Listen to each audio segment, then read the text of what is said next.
Film yang dirilis pada bulan November 2020 ini tersedia di layanan streaming Netflix.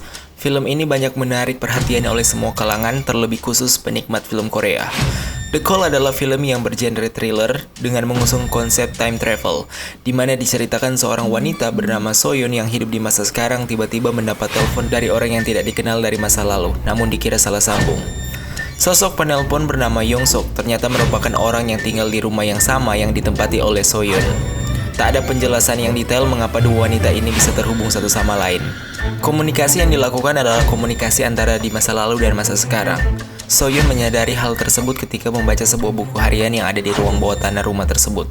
Dan dia meyakinkan Yongsuk yang juga awalnya tidak percaya kalau Soyeon dari masa depan.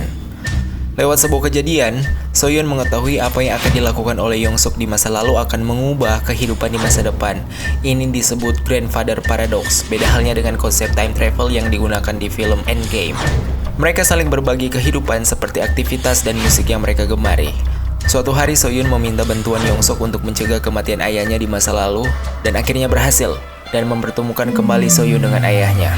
Di hari lain, Soyeon memberitahukan bahwa Yongsuk akan mati karena dibunuh oleh ibu tiri Yongsuk.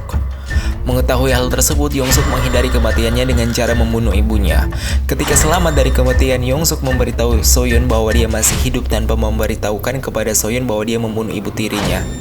Setelah kejadian tersebut, perilaku Yongsuk mulai berubah dan terkesan agresif. Di hari berikutnya di masa lalu, Paman Sungho, pemilik kebun stroberi, datang ke rumah Yongsuk untuk berbagi hasil panen stroberinya. Yang ternyata di hari itu juga Paman Sungho datang di masa sekarang untuk memberikan hasil panen kepada keluarga Soyeon.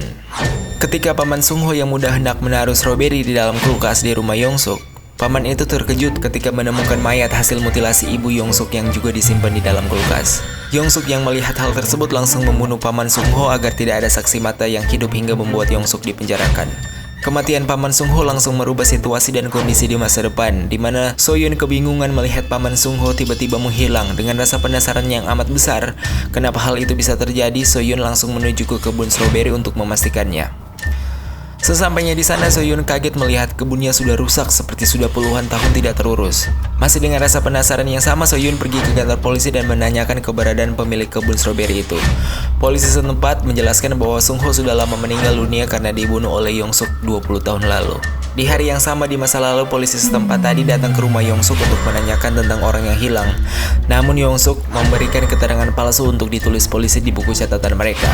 Di saat itu Yongsuk menghubungi Soyeon, dan disinilah awal kesalahan Soyeon karena memberitahukan bahwa Yongsuk akan dipenjara seumur hidup karena telah membunuh. Yongsuk meminta Soyeon untuk mencari tahu di mana barang bukti yang akan ditemukan polisi dari hasil pembunuhannya, agar dia bisa menghindari dan merubah hidupnya di masa depan. Soyeon yang mendengar hal itu langsung menutup telepon dari Yongsuk hingga membuat Yongsuk marah besar. Hal yang tidak terduga pun terjadi di saat dimana ketika Soyeon kecil dan ayahnya datang ke rumah Yongsuk untuk bertemu dengan ibu tirinya Yongsuk untuk membicarakan jual beli rumah. Yongsuk kembali berbohong bahwa ibunya sedang tidur dan diharapkan untuk masuk dan menunggu. Di hari yang sama di masa sekarang terlihat sang ayah sedang mengajari Soyeon mengendarai mobil. Dan seketika sesuatu terjadi, yaitu perlahan sang ayah yang sedang mengajarinya menghilang di hadapannya. Soyeon sadar bahwa sesuatu sedang terjadi pada ayahnya di masa lalu. Ternyata benar bahwa ayah Soyeon dibunuh oleh Yongsuk. Soyeon kembali ke rumahnya dan kaget melihat rumahnya dalam keadaan hancur berantakan. Tiba-tiba Yongsuk menelpon Soyeon. Di situ Soyeon sangat marah karena Yongsuk telah tega melakukan itu kepada ayahnya.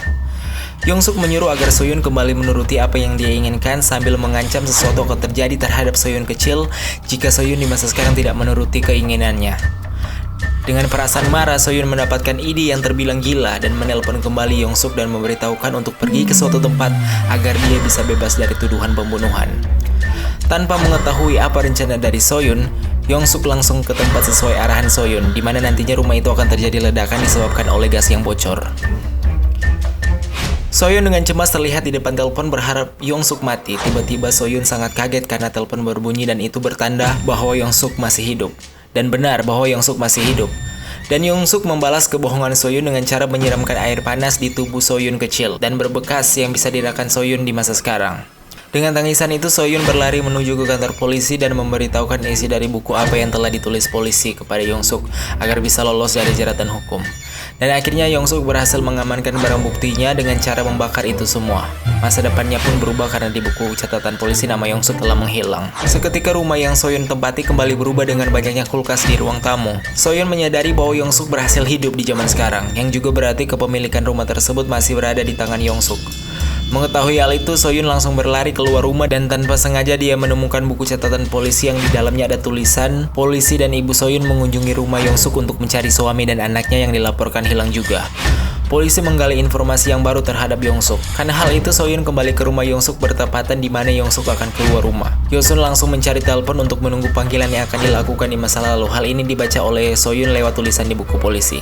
Ketika Soyun mendapat panggilan dari masa lalu, Yosun langsung memberitahu ibunya agar cepat keluar dan lari dari rumah tersebut. Dan tanpa diduga, Yongsuk di masa sekarang masuk kembali ke rumah dan memukul Soyun.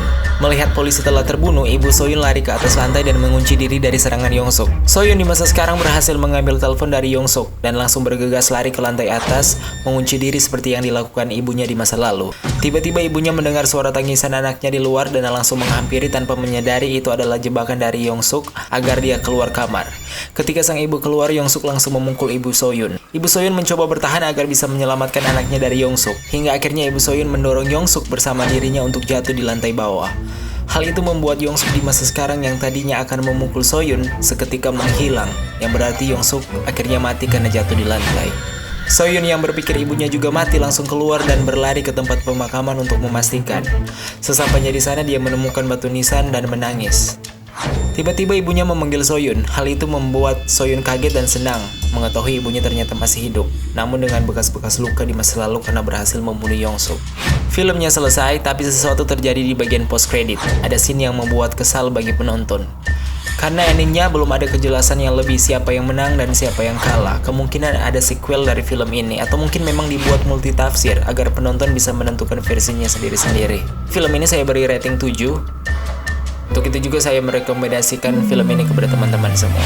Terima kasih untuk yang sudah menonton video ini sampai selesai. Mari menuju 10 juta subscribers di minggu ini.